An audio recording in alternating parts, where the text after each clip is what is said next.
Hai, Assalamualaikum warahmatullahi wabarakatuh. Izin memperkenalkan diri, nama saya Dina Rahmawati, NPM 191305325 dari kelas 4B, Prodi PGSD Universitas Lampung.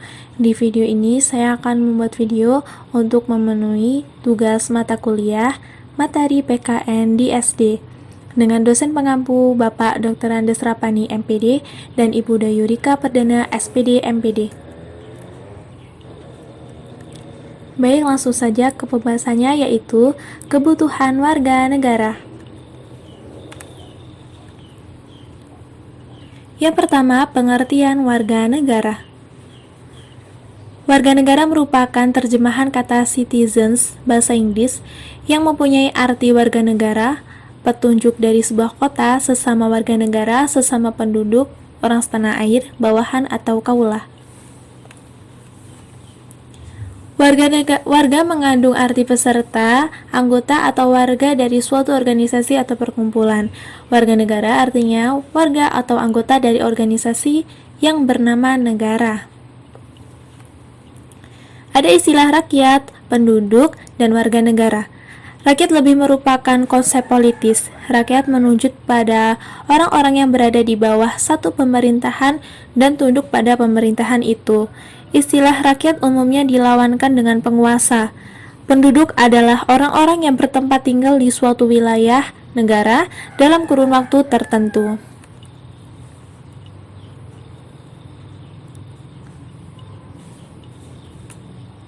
Atribut kewarganegaraan.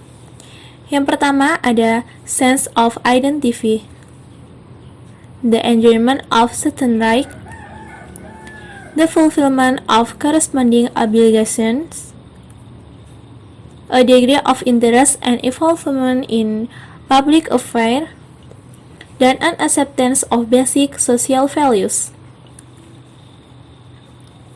Atribut kewarganegaraan tersebut dijelaskan dalam elemen kewarganegaraan.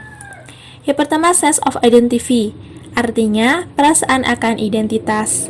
Yang kedua, the enjoyment of certain right, yaitu pemilikan hak-hak tertentu. Yang ketiga, the fulfillment of corresponding obligations, artinya pemenuhan kewajiban-kewajiban yang sesuai. Yang keempat, a degree of interest and involvement in public affairs, yaitu tingkat ketertarikan dan keterlibatan dalam masalah publik. Dan yang kelima, an acceptance of basic social values, yaitu penerimaan terhadap nilai-nilai sosial dasar.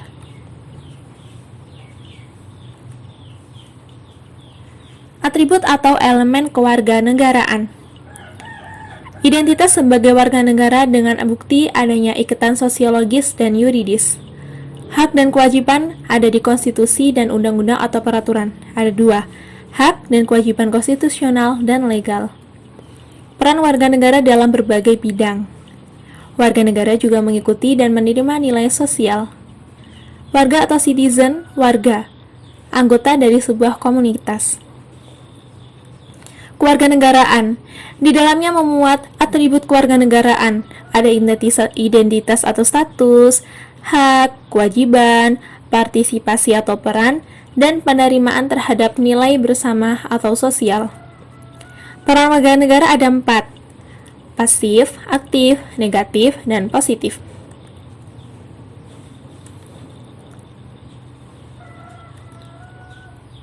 Siapakah penghuni negara? Yang pertama ada penduduk. Nah, penduduk ini terbagi menjadi dua, yaitu warga negara dan orang asing. Yang kedua yaitu bukan penduduk.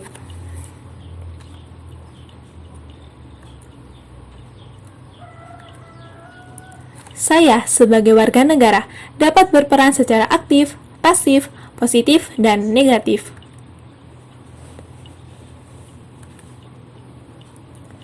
Pengertian kewarganegaraan. Kewarganegaraan atau citizenship artinya keanggotaan yang menunjukkan hubungan atau ikatan antara negara dengan warga negara. Istilah kewarganegaraan dibedakan menjadi dua, yaitu kewarganegaraan dalam arti yuridis dan sosiologis, dan kewarganegaraan dalam arti formil dan material. Kewarganegaraan seseorang mengakibatkan orang tersebut memiliki pertalian hukum serta tunduk pada hukum negara yang bersangkutan. Orang yang sudah memiliki kewarganegaraan tidak jatuh pada kekuasaan atau kewenangan negara lain. Negara lain tidak berhak memberlakukan kaidah-kaidah hukum pada orang yang bukan warga negaranya. Setiap negara berdaulat berwenang menentukan siapa-siapa yang menjadi warga negara. Dalam menentukan kewarganegaraan seseorang, dikenal adanya asas berdasar kelahiran dan asas kewarganegaraan berdasarkan perkawinan. Penentuan kewarganegaraan didasarkan pada sisi kelahiran, dikenal dua asas, yaitu asas ius soli dan asas ius sanguinis. Masih tentang pengertian kewarganegaraan nih. Nah, yang selanjutnya, penentuan kewarganegaraan didasarkan pada aspek perkawinan, mencakup asas persatuan hukum dan asas persamaan derajat. Negara tidak terikat oleh negara lain dalam menentukan kewarganegaraan. Negara lain juga tidak boleh menentukan siapa saja yang menjadi warga negara dari suatu negara. Problem kewarganegaraan adalah munculnya epitrate dan bipatrite, bahkan multipatrite. Hal ini dikarenakan perbedaan asas kewarganegaraan yang digunakan negara. Warga negara Indonesia. Yang menjadi warga negara ialah orang-orang bangsa Indonesia asli dan orang-orang bangsa lain yang disahkan dengan undang-undang sebagai warga negara. Penduduk ialah warga negara Indonesia dan orang asing yang bertempat tinggal di Indonesia. Hal-hal mengenai warga negara dan penduduk diatur dalam Undang-Undang Pasal 26 UUD 1945. Undang-undang yang mengatur tentang warga negara adalah Undang-Undang Nomor 12 Tahun 2006 tentang Kewarganegaraan Indonesia. Undang-undang ini sebagai pengganti atas Undang-Undang Nomor 62 Tahun 1958. Sebelumnya, pembagian penduduk Indonesia berdasar indisi Straatregeling 1927 Pasal 163 Warisan Belanda, yaitu golongan Eropa, golongan Timur Asing, golongan bumi putra, atau pribumi. Kewarganegaraan Indonesia. Peraturan yang mengatur perihal kewarganegaraan di Indonesia adalah Undang-Undang Nomor 12 Tahun 2006 tentang Kewarganegaraan Republik Indonesia. Hal-hal yang diatur dalam undang-undang ini adalah perihal siapa yang menjadi warga negara Indonesia, syarat dan tata cara memperoleh kewarganegaraan Republik Indonesia, kehilangan kewarganegaraan Republik Indonesia, dan syarat dan tata cara memperoleh kembali kewarganegaraan Republik Indonesia. Asas-asas yang dipakai dalam undang-undang ini adalah asas ius sanguinis, asas ius soli terbatas, asas kewarganegaraan tunggal, dan asas kewarganegaraan ganda terbatas. Undang-undang ini tidak mengatur perihal isi kewarganegaraan, hak dan kewajiban warga negara. Kedudukan warga negara dalam negara. Dengan memiliki status sebagai warga negara, maka orang memiliki hubungan hukum dengan negara. Hubungan itu berwujud status, peran, hak, dan kewajiban secara timbal balik. Sebagai warga negara, maka ia memiliki hubungan timbal balik yang sederajat dengan negaranya. Secara teori, status warga negara meliputi status pasif, aktif, negatif, dan positif. Peran role warga negara juga meliputi peran yang pasif, aktif, negatif, dan positif menurut Collison 2000. Peran warga negara yang pertama yaitu peran pasif. Peran pasif adalah kepatuhan warga negara terhadap peraturan perundang-undangan yang berlaku. Yang kedua, ada peran aktif.